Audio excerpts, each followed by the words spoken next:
The following is a reflection on the feast of St. James. The first reading is taken from 2 Corinthians chapter 4 verses 7 to 15.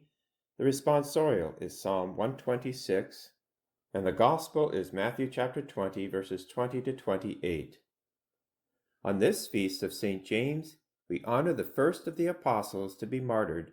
This is not the other apostle with that name who would go on to write the epistle of James, but rather the brother of John, one of the sons of Zebedee, whom Jesus would call the sons of thunder.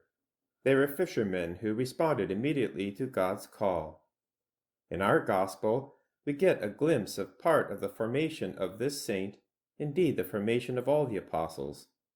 We find the mother of James and John asking Jesus to reserve a place of honor for her two sons in the kingdom, one on the right and one on the left side of Jesus. Jesus responds by asking whether they can drink the cup he is about to drink. James and his brother John answer rather impetuously and with zeal that they can, not really understanding what they are agreeing to. Then the other 10 apostles get into the discussion, and they are angry with James and John for seeking priority over them. We really see in this episode, and in many others throughout the Gospels, the frailty of these apostles. They are much like us in many ways, seeking honor and reward, impetuous, ambitious, often speaking and acting without thinking. They make many mistakes. In a way, this is a real comfort for us because we realize that Jesus is calling us right where we are at, even with all our imperfections. That like St. James and the apostles, we are all in the process of formation, and that God can also use us and our mistakes to form us in the way of holiness. Given this introduction, we turn now to our readings and what they say to us, living in a world that is struggling, where strife, conflict, and violence are rampant, where people, institutions, and traditions are being torn down. How would St. James and St. Paul, who authored the first reading from 2 Corinthians, tell us to respond? They would say first that we have a precious treasure living inside us, and not just us, but every person, that is, intellect and will. We can know the truth and love the good. These highest natural faculties make us most in the image and likeness of God. That gives each person, no matter their gender, race, age, or financial status, inherent dignity, inalienable rights and responsibilities. Moreover, we have causal power. By our thoughts, words, and actions, we can effect change. We can make the world a better place to live.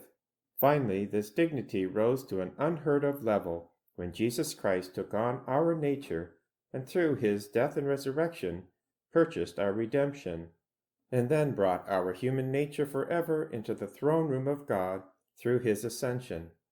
This is who we are, from the most powerful ruler to the lowliest and defenseless child. God offers every person even more treasure in the gift of sanctifying grace, whereby we participate in the divine life. This grace elevates our natural abilities and virtues, but as St. Paul said in the first reading, we have this treasure in jars of clay. That is, these gifts are fragile. Therefore, we must protect and nurture them by prayer, the sacraments, and a life of virtue. One of the greatest virtues is to serve others, as Jesus says to his bickering apostles in today's gospel. Whoever wishes to be great among you must be your servant, and whoever wishes to be first among you must be your slave, just as the Son of Man came not to be served, but to serve and to give his life as a ransom for many. Let us use the precious treasure God has given us to serve others in the opportunities granted to us each day. Though we are weak and subject to suffering, persecution, and sin, it is God's power in us that gives us victory. So may hope always prevail, despite the ever-growing darkness, and like St. Paul, may we remember that in the end we can say, quote, I have fought the good fight, I have finished the race, I have kept the faith. Now there is in store for me a crown of righteousness, and not only for me, but for all who have persevered.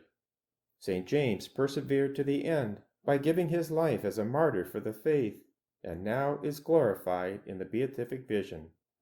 As the responsorial psalmist reminds us, those who go out weeping, bearing the seed for sowing, shall come home with shouts of joy, carrying their sheaves.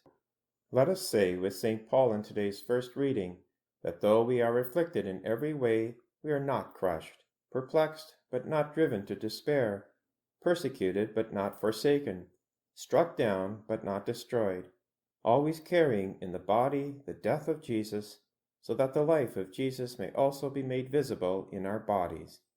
For while we live, we are always being given up to death for Jesus' sake, so that the life of Jesus may be made visible in our mortal flesh. So death is at work in us, but life in you, just as we have the same spirit of faith that is in accordance with the Scripture, I believed, and so I spoke. We also believe, and so we speak, because we know that the one who raised the Lord Jesus will raise us also with Jesus, and will bring us with you into his presence.